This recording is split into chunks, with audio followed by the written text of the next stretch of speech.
Ndi amene akuva mlandu wa Patricia Kaliati, Chief Resident Magistrate Rodrick Michongwe. Akaliati akuwaganizira mlandu ofuna kupha president a dziko lino.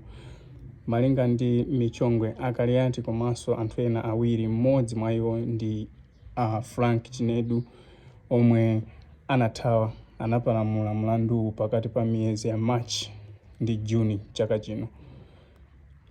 Koma anthu eti akuimira boma pa mlandu Ledson Magazi wati boma lili ndi umboni pa za mlandu. Amagazi ati Akaliati apitirire kusungidwa mu chitokosi kuti apitirize kufusidwa mafunso. Poyankhapo mmodzi mwa maloya Akaliati, Mkhwima Mchizi, anati nzodabwitsa kuti apolisi amanga Akaliati sanamalize kafukufuku wawo. Iwo atinso apolisi akukakamiza Akaliati kuti ayankhe mafunso pomwe iwo asankha ufulu wawo okhala chete.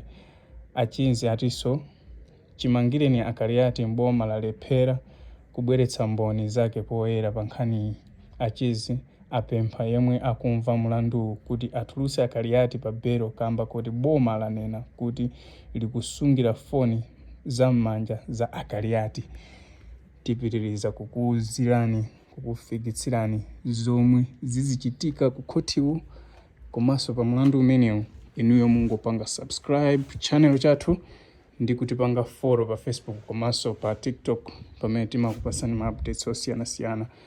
Mwakoma nonse kuchokera kuno ku Mafumu Promoters.